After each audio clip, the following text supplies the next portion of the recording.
యాగంటి బస్టాండ్కి ఒక చరిత్ర ఉంది.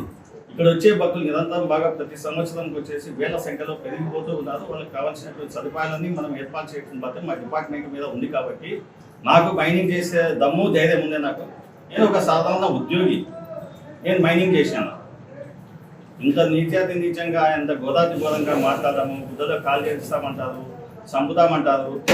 నాకు ప్రాణభయంగా ఉంది. ఇప్పుడు ఏదో ఉద్యోగం మీద కడుపు తిట్టే మేము వచ్చింటాం, కానీ ఇక్కడ ఏదో మేము ఒక నాయకుతో మెప్పులు పొందాలా, ఒక నాయకుతో తిట్లు తినాలని నేను రాలేదు. నాకు అంతా సమానమే. జిఎస్ఎల్ మెడికల్ ఇన్స్టిట్యూషన్స్ మరియు కిమ్యూ ఇంటర్నేషనల్ యూనివర్సిటీ భాగస్వామ్యంతో ఇండియన్ అలైన్డ్ ఎంబీబీఎస్ కోర్స్ అడ్మిషన్లు అందిస్తోంది నియో. పాలకులంతా సమానమే. మాకు ఎవరు గవర్నమెంట్ ఉంటే వాళ్ళ దగ్గరికి పోయి మేము పనులు చేయించుకునే దానికోసం పోతాం, కానీ డెవలప్మెంట్ కోసం యాక్టివిటీస్ కోసం పోతాం, కానీ మేము అంతకుమించి మా స్వార్థాల కోసం మేము అయితే పోవట్లేదు. ఆయనే స్వయాన ఒక భక్తుని పిలిపించుకొని 3 కోట్లు ఇచ్చి రూములు కట్టించడానికి ఏర్పాటు చేసినాడు రెవెన్యూ మినిస్టర్ గారు. దాన్ని కానీ అడ్డుకోవాలని చూస్తున్నారు. గతంలో ఎంత ఆదాయం వచ్చేది, ఇప్పుడు ఎంత ఆదాయం వస్తుంది? మేము వచ్చేపాటికి ఇంత ఆదాయం పెరిగింది. గతమంతా ఏమైంది ఆదాయాలు? దాన్ని ఎవరు అడగదు. ఇక డెవలప్ చేయకూడదు, ఆదాయం గురించి మాట్లాడకూడదు, రావాలా ఒకే తీసుకోవాలా పోవాలా, అట్లా అయిపోయి గతంలో పరిపాలన నడిచింది.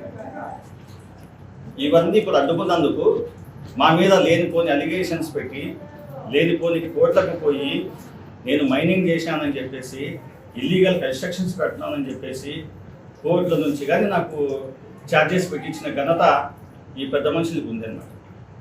మంచి చేస్తే ఛార్జెస్ పెట్టించుకున్నాం, ఆ బాధ మాకు ఉంటుంది. ఏమి పని చేయనోడు ఊరికే తినిపోయే వాళ్ళు అయితే వాళ్ళకు నమ్మకస్తులు అన్నమాట. ఎక్కడ ప్రతిదీ ఎవిడెన్స్తో ఉన్నాయి, ప్రతిదీ ఎవిడెన్సే. ఇన్ని చట్టాలు కట్టారే, మేమేమైనా అబ్జెక్షన్ చెప్పారా? మా గతంలో పనిచేసినట్టు కార్యనిర్వహణ కాదు, ఆర్కియలాజికల్ డిపార్ట్మెంట్ వాళ్ళు చెప్పారా? ఈ పొద్దు ఆర్కియలాజికల్ డిపార్ట్మెంట్ వాళ్ళు వచ్చేసి ప్రతి దానికి 500 మీటర్లు అంటున్నారు కదా, ఇప్పుడు 100 మీటర్లు లేవు, ఇవి అడ్డుకున్నారా?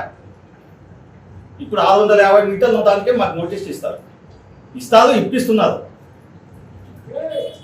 వెనుకబడి ఈ ల్యాండ్ మాది దానం చేస్తారు. మాకు అన్ని డిపార్ట్మెంట్ నుంచి ప్రతిదీ technical sanction, administrative sanction, tender approval అన్ని కాగితాలు మాకు వచ్చినాయి. అన్ని పర్మిషన్లు తీసుకొని డెవలప్మెంట్ చేస్తుంటే మీరు చేయకూడదు. ఇది అన్నదాన సత్రానికి 1,25,00,000తో దీనికి పర్మిషన్లు అన్నీ వచ్చాయి. దీన్ని మొదలు పెట్టాలా, పెడతాం, కానీ ఆపే ప్రసక్తే లేదు. కోర్టులో పోతారు, నేనేమో ఇల్లీగల్ మైనింగ్ చేశాను, ఇల్లీగల్ ఇది చేశాను అని చెప్పి కోర్టులకి మా మీద ఏమన్నా యాగం చేస్తున్న ఆస్తి ఏమన్నా నేను ఎత్తుకొని పోయినా? డెవలప్ చేస్తున్నా కదా, ఇన్నేళ్ళ లేని డెవలప్ ఈ 1 ఇయర్లో చూపించాం కదా, కళ్ళ ముందు పెట్టి చూపించాం కదా. 1986లో 2 ఎకరాలు కలెక్టర్ గారు అలాట్మెంట్ చేశారు 1986లో. దాంట్లోనే ఇప్పుడు రూపులు కట్టున్నాం మేము. ఇదేమో మేము ఏడన్నా అన్యాక్రాంతంగా ల్యాండ్ తీసుకోనో కట్టడమో మా ల్యాండ్లో, దేవస్థానం ల్యాండ్లో దేవస్థానం వాళ్ళు రూపులు కట్టుంటే కానీ ఇన్ని సమస్యలు క్రియేట్ చేస్తున్నారే. ఇప్పుడు మా దేవస్థానం ల్యాండ్ వచ్చేసి సత్తాలకు పంచినప్పుడు మీకు తెలియదా సార్? 54 సెంట్లు ఇచ్చారు కదా, 54 సెంట్లు ఇచ్చి 30 సెంట్లు అన్న వైశాస్కి ఇచ్చారు, 24 సెంట్లు బ్రాహ్మిన్స్కి ఇచ్చారు. అది దేవస్థానం సర్వే నెంబర్ 5 దేవస్థానం ల్యాండ్. ఎక్కడికి? బసవన్న లేచే లంకేవయ్యా, బసవన్న లేచే లంకేస్తాడు ఖచ్చితంగా. సర్వే నెంబర్ 5 వచ్చేసి శ్రీ ఉమామహేశ్వర స్వామి దేవస్థానం యాగానికి సంబంధించిన భూమి. అది ఎవరైతే ఇప్పుడు ఉన్నారో వాళ్ళందరికీ నోటీస్ ఇస్తారు. పట్టుకోవడానికి పర్మిషన్ ఇవ్వలేదు అప్పుడు మేము దేవస్థానం నుంచి ఎలాంటి పర్మిషన్స్ ఇచ్చి ఉండదు. గతంలో ఉన్న పని చేసినటువంటి ఈవోలు వచ్చేసి మా ప్రాపర్టీ రిజిస్టర్లో కానీ ఊరికే నేను బంజర్ భూమి అని రాసుకున్నారు. కానీ నేను వచ్చిన తర్వాత సర్వే చేయించాను. సర్వే చేయించిన తర్వాత పక్కా మా ల్యాండ్ అని తేలినాకనే నేను ఇప్పుడు వాళ్ళకి నోటీస్ ఇస్తాను.